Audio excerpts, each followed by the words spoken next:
Sharing tentang hal-hal apa saja yang sebaiknya dilakukan dan disiapkan untuk memasuki dunia kerja. Sesuai informasi yang saya peroleh dari Kak Ratna, sebagian besar dari kita yang ada di sini, ada sekitar 85 orang, adalah mahasiswa tingkat akhir atau saat ini masih kuliah begitu, dan juga teman-teman yang sudah baru saja lulus. Jadi saya ingin mengulas lah tentang sisi menarik dari seorang job seeker ya, seorang job seeker gitu. Kalau recruiternya mungkin ya nanti didiskusinya lah, kalau memang ada di antara rekan-rekan yang saat ini berprofesi sebagai recruiter ya.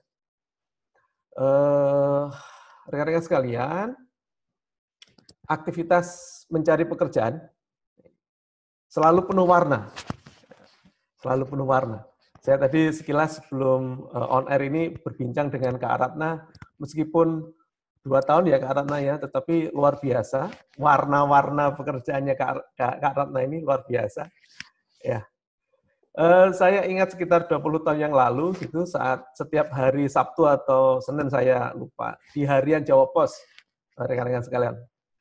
Di harian Jawa Pos itu ada informasi lowongan pekerjaan. Nah, saat hari itulah saya mencari begitu info lowongan pekerjaan yang sesuai dengan pendidikan dan perusahaan yang menarik tentunya. Langsung saya cetak surat lamaran dengan segala lampirannya, tebel gitu, dan dikirim melalui kantor pos. Kalau sekarang saya rasa sudah tidak zamannya lagi ya, ngirim-ngirim lamaran lewat kantor pos begitu. Sekarang cukup email dan scan gitulah. Tapi deg-degan gitu dulu setiap ada jam Pak Pos lewat itu ada enggak surat panggilan gitu, dan senang ketika lamaran kita diterima mengikuti panggilan demi panggilan gitu, tahap demi tahapnya. Saya meyakini bahwa mencari pekerjaan itu menjadi sebuah aktivitas yang sangat menguras energi Anda sekalian gitu, baik fisik maupun psikis Anda. Nantinya. Pasti ada lelah, ada kecewa, mungkin ada frustasi gitu. Tapi juga dibarengi dengan indahnya harapan. Harapan atau cita-cita untuk mendapatkan penghidupan yang layak, pekerjaan yang mapan. Kemudian kita bisa melamar calon istri kita dengan lebih pede gitu. Kerja di mana? Kerja di BPJS Ketenagakerjaan. Nah, kelihatannya kok mantap benar gitu. Oke. Bagi Anda yang rekan-rekan saat ini yang masih belum mendapatkan pekerjaan ya, yang diharapkan gitu, jangan menyerah lah, apalagi sampai mengurangi rasa syukur kita. Ada filosofi Jawa nih, saya agak melenceng sedikit nih, yang pernah saya dapatkan itu, bahagia lan syukur kuwi, ini bisa orang Jawa semua nih ya, itu kuwi yo saiki ngene nang kene. Nah, ini mungkin dicatat ya. Jadi bahagia dan syukur kuwi saiki sekarang ngene ya begini ini dan di sini gitu ya. Jadi memang harus kita bersyukur lah apapun keadaannya. Bahagia dan syukur itu mestinya tanpa syarat ya, tidak harus menunggu harus kaya, harus punya pekerjaan mapan gitu ya. Sekarang ini seperti saat ini apapun itu gitu. Seperti saat pandemik gitu, pandemik Covid seperti ini juga jangan sampai kehilangan harapan, tetap semangat. Yakinlah bahwa pasti ada hikmah rekan-rekan sekalian, dan rekan-rekan harus dapat mengambil hikmah dari situasi apapun itu ya. Kalau saya ini misalnya nih, saya ini sekarang ini dipaksa untuk familiar dengan sesuatu yang berbau online semuanya serba online gitu. Meeting juga mesti online, belajar online gitu, belanja sayur juga online gitu, beli bumbu tahu tempe online gitu.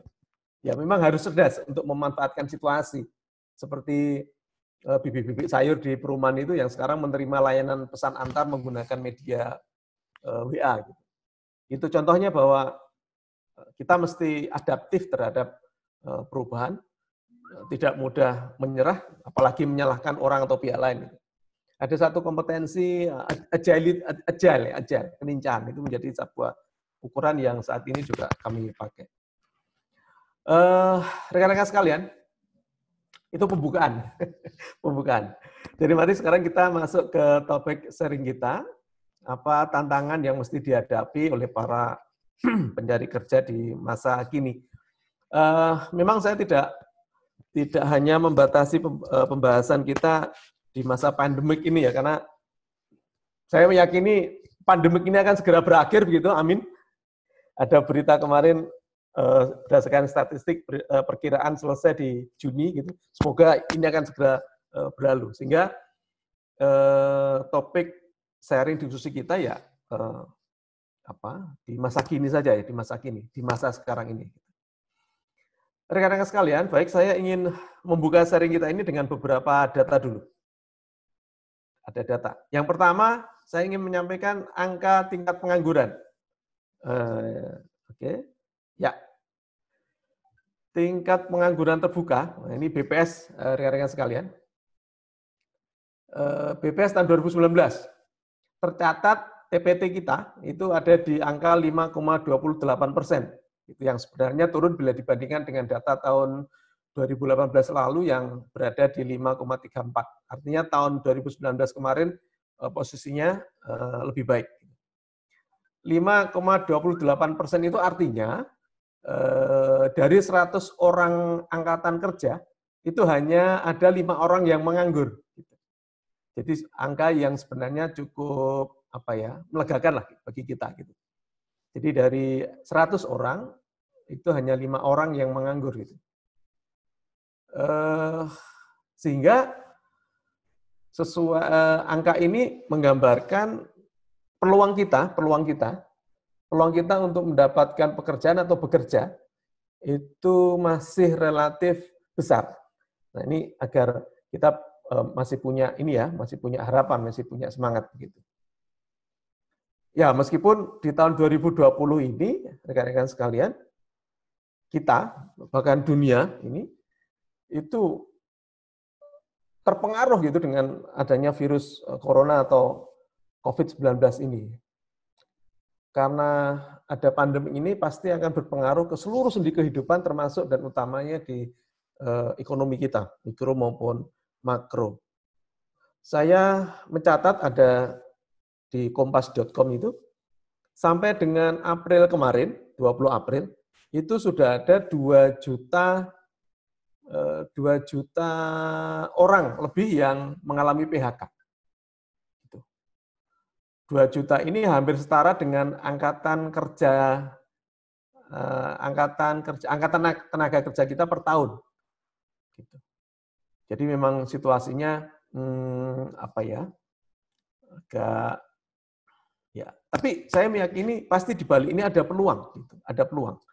Artinya ketika pandemik ini nanti usai, roda kegiatan ekonomi pasti akan segera bergerak kembali, dan ketika roda perekonomian bergerak kembali, produksi bergerak kembali, jasa juga bergerak kembali, maka di sanalah peluang Anda untuk meraih kesempatan itu menjadi lebih besar.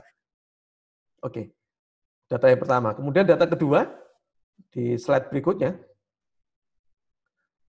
Nah, saya ingin menyampaikan informasi tentang apakah seseorang yang telah mendapatkan pekerjaannya itu sesuai enggak sih dengan pendidikannya, gitu. Menurut Hanif Dahiri, ini saya ambil dari pendapatnya beliau, Menteri Tenaga Kerja periode kemarin, beliau memiliki data hanya sekitar 37% angkatan kerja yang bekerja sesuai dengan jurusan pendidikan yang ditekuni. Ini terbukti dengan Kak Ratna nih kelihatannya nih, 37%. Jadi tidak sesuai dengan jurusan atau pendidikan yang ditekuni. Artinya ada 63% orang Indonesia itu bekerja tidak sesuai dengan jurusannya. Oh. Ya, mungkin lulusan psikologi tetapi bekerja sebagai analis di lembaga pembiayaan, atau lulusan farmasi tapi bekerja di retail bahan bangunan gitu. Lulusan fisika tetapi bekerja di bank misalnya gitu ya, Kak. Nah, kalau itu tapi biasanya bekerja itu juga selain karena background pendidikan, berdasarkan kompetensi, tapi juga berdasarkan informasi dan referensi. Ya, sip. Itu nanti kita bahas di bawah tuh. Apakah kita, nanti kita bahas lah ya, kita bahas. Oke. Tentang data ini kalau saya bisa analogikan pendidikan itu passion Anda, saya analogikan misalnya saya psikologi berarti passion saya adalah hal-hal yang berkait atau terkait dengan interaksi antar manusia misalnya begitu ya. Maka hal ini berarti hanya sekitar 37% orang yang bekerja sesuai dengan passionnya. Gitu. Kalau bisa saya analogikan ya. Apa kira-kira yang menjadi penyebabnya gitu? Tadi yang disampaikan Kak Ratno tadi ya, ada informasi, ada macam-macam gitu ya. Tapi kemudian apa kira-kira dampaknya? Nah, mari kita lihat slide selanjutnya. Slide selanjutnya. Di slide ini saya ingin menyampaikan informasi tentang seberapa banyak orang yang bahagia dengan pekerjaannya. Gitu. Ternyata 50% pekerja tidak bahagia dengan pekerjaannya. Gitu. Ya, jadi half of all workers are unhappy. Jadi 50% pekerja itu tidak bahagia dengan pekerjaannya. Bahkan kalau penelitian di Indonesia dari JobsDB itu lebih dari 50%, ada 73% yang tidak bahagia dengan pekerjaannya sekarang.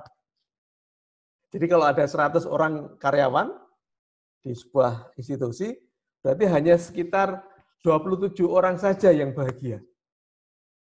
Padahal kita berada di kantor dan melaksanakan aktivitas bekerja itu kan lebih dari 8 jam sehari, ya kan? Ditambah dengan aktivitas-aktivitas lainnya ya, lembur dan sebagainya. Jadi betapa ruginya ketika 73% itu ya, sudah menggunakan lebih dari separuh waktunya, tapi tidak bahagia. Apalagi bila lingkungan sosial selanjutnya gitu, ya dengan teman-teman di pekerjaannya itu, teman-teman kantornya gitu. Jadi kan tambah kasihan gitu, tambah enak. lu lagi gitu ya, L4 gitu, ketemu dengan lu lagi. Karena itulah rekan-rekan sekalian untuk mengejar kebahagiaan di tempat kerja ini, banyak di antara teman-teman kita yang menjadi avanturir pekerjaan. Berpetualang begitu. Selalu ingin mencari tempat bekerja yang dirasa lebih baik. Di penelitian JobsDB itu menyebutkan 80% dari 73% yang serius ingin berpindah pekerjaan. Bulan kemarin mungkin masih di perusahaan A, bulan ini sudah ada di perusahaan B. Nah, sampai akhirnya di suatu masa tibalah masa-masa penyerahan diri, masa-masa pemakluman dan mengelola diri secara lebih dewasa. Gitu. Ini kok saya jadi curhat ya, karena mungkin saya termasuk kelompok itu dulu. Jadi ada banyak pertimbangan sehingga saya harus dari perusahaan satu ke perusahaan yang lain gitu. Sampai sekarang ini, sudah cukup. Saya bekerja di tempat saya sekarang ini, mengelola pekerjaan saya untuk menjadi yang lebih baik. Oke, rekan-rekan sekalian, kakak-kakak dan adik-adik sekalian, dari beberapa slide tadi, ya, tentang ketidaksesuaian antara pendidikan gitu dengan pekerjaan, tentang ketidakbahagiaan pekerja, tentang keinginan untuk berpindah ke tempat kerja yang lain, alih-alih mencari tempat bekerja yang lebih baik. Hal yang menarik untuk didiskusikan kembali adalah tadi lebih mengutamakan passion, gitu ya, minat Anda, minat ya, hobi gitu ya. Passion apa ya? Passion itu apa ya? Minat ya. Lebih mengutamakan passion Anda ataukah sambar gitu? Sambar saja. Yang penting kerja dulu. Gitu. Yang penting kerja dulu, masalah passion, masalah kesesuaian nantilah. Gitu. Apalagi saat ini rasanya kompetisi antar individu itu makin ketat banget. Sekedar cerita ini rekan-rekan sekalian, gambaran di BP Jamsostek, BPJS Ketenagakerjaan kami sekarang nickname-nya BP Jamsostek, agar berbeda dengan BPJS sebelah ya, BPJS Kesehatan. Jadi BP Jamsostek tahun lalu atau 2 tahun lalu ya, kami membuka lowongan pekerjaan. Alokasi pekerja yang diterima itu hanya sekitar 600 sampai 700 orang. Tetapi yang melamar Kak Ratna itu lebih dari 200.000 orang. Jadi memang kompetisinya itu memang luar biasa ya, luar biasa. Nah, di slide selanjutnya,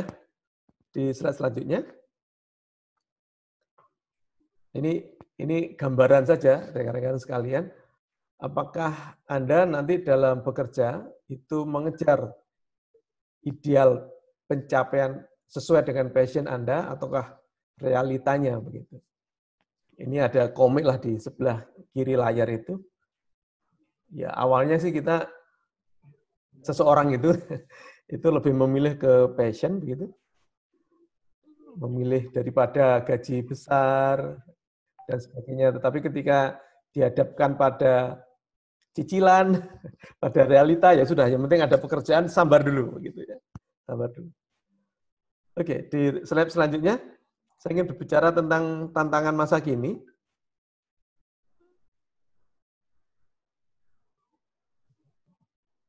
Slide selanjutnya, Kak Ratna atau Kak Windy? Iya. Oke. Dah. Siap.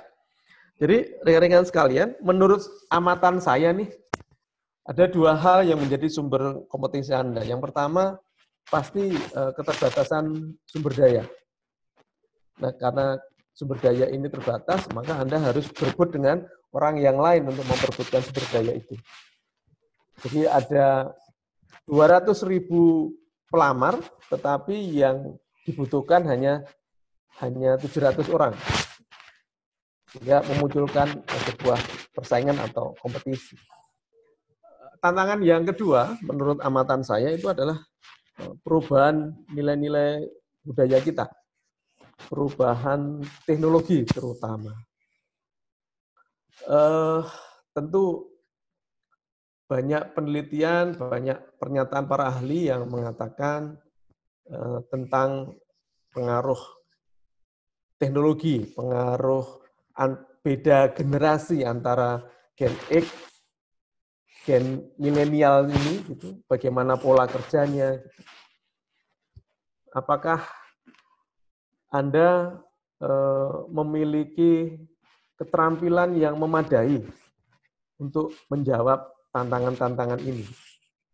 Perubahan nilai budaya, situasi sosial ekonomi, dan teknologi itu, menurut saya, itu membutuhkan tingkat penguasaan teknologi yang memadai, membutuhkan karakter yang kuat, dan sekarang ini sudah mengarah ke spesialisasi, Kak, rekan-rekan sekalian. Jadi semakin spesialis Anda, gitu, maka nilai diri Anda akan semakin tinggi. Misalnya kalau Anda punya katakanlah lulusan farmasi atau lulusan psikologi lah ya, lulusan psikologi. Tetapi Anda juga mampu membuat pemrograman ya, analisa big data. Ini menjadi sebuah nilai tambah bagi Anda gitu, bahwa Anda bisa menjadi seseorang yang capable untuk melakukan analisa kepribadian yang lebih utuh. Anda bisa melakukan kajian-kajian kepribadian yang menggunakan banyak parameter misalnya. Jadi rekan-rekan sekalian, ini mungkin satu hal yang harus Anda mungkin Anda pegang begitu, Anda pegang. Ingat, sekarang ini harus bersaing, bahwa orang yang bisa survive itu antara lain, menurut saya, itu adalah terkait dengan seberapa kuat karakter Anda, karakter pribadi Anda, seberapa kompeten Anda pada bidang-bidang yang Anda kuasai. Di slide selanjutnya akan kita bahas ke slide selanjutnya. Ini hanya sekilas info terkait kompetensi yang saat ini memang dibutuhkan gitu. Saya tidak ingin berpanjang lebar terkait 10 skill important in the workplace gitu. Itu ya. Sulit banget dipahami, tetapi yakinlah bahwa Anda bisa bersaing ketika Anda memiliki thinking yang kuat dan interpersonal ability yang kuat. Pesannya itu. Nah, oleh karena itu, saya membuat hipotesa, rekan-rekan, bisa ke slide selanjutnya, Kak. Nah, ini, mari kita diskusikan dan Anda renungkan ya, rekan-rekan renungkan gitu. Syarat sukses untuk berkompetisi tadi menurut saya ada 2 hal besar ini, Kak, menurut pengalaman dan beberapa sumber bacaan. Yang pertama, rekan-rekan menguasai keilmuan dan terampil dalam keahlian tertentu yang seperti saya bilang tadi, spesialisasi. Seperti Kak Ratna ini contohnya, saya baru tahu kalau Kak Ratna ini sangat jago di data nih. Nah, nanti kita bisa kerjasama nih ya, bisa kerjasama. Speed data analysis luar biasa ya, canggih.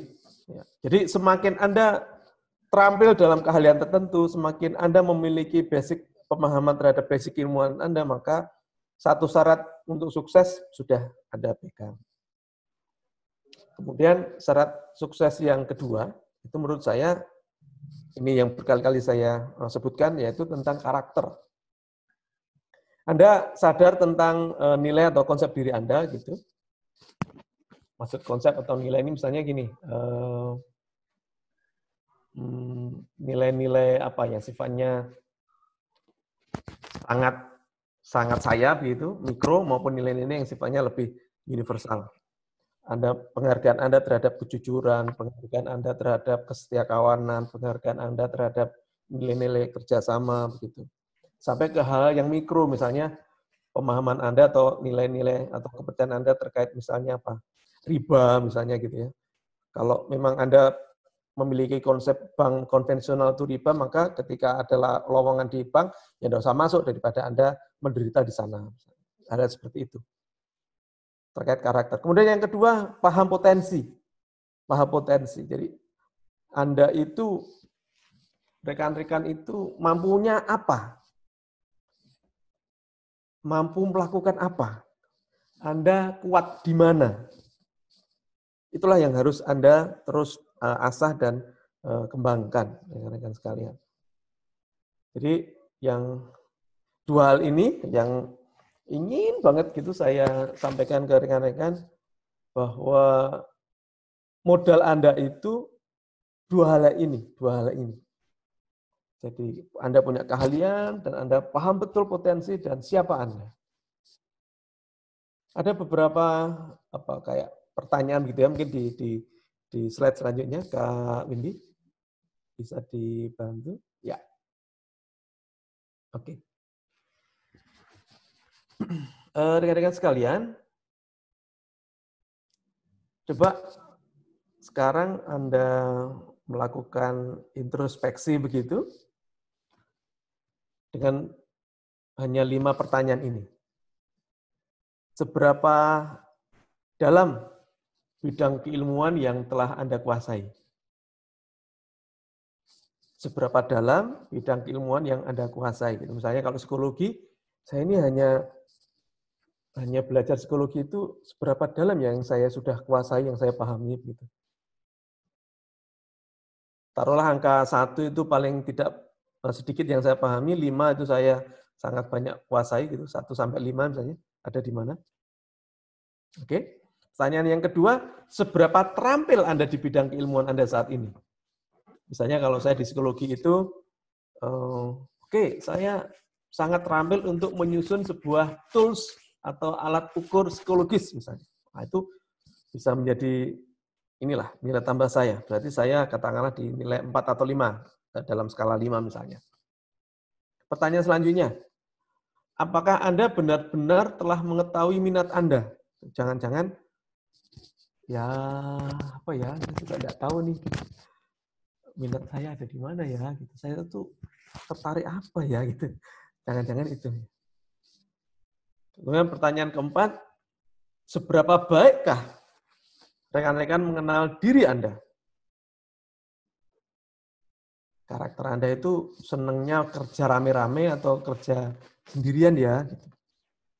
Anda senang bekerja di di luar gitu, di luar, ataukah Anda senang bekerja di kantor, di depan laptop? Anda senang berhubungan dengan perangkat keras atau Anda senang berhubungan dengan orang ya, misalnya. Hal seperti itu yang harus Anda selalu tanyakan pada Anda, pada diri Anda untuk bisa lebih mengenal. Semakin mengenal berarti semakin oke.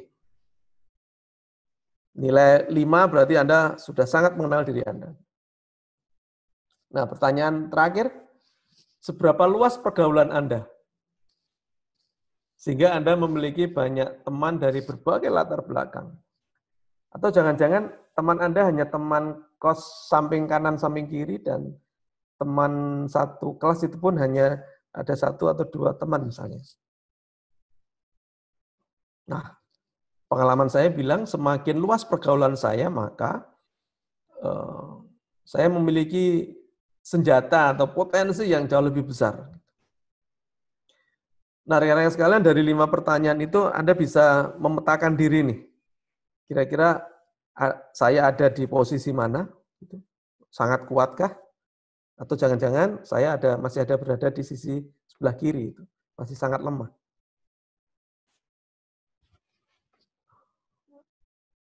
Mumpung masih ada waktu, rekan-rekan sekalian, adik-adik dan kakak-kakakku, 5 hal ini yang harus selalu teman-teman asah, teman-teman lengkapi senjata Anda untuk bisa berkompetisi dan bekerja di bidang-bidang yang Anda inginkan.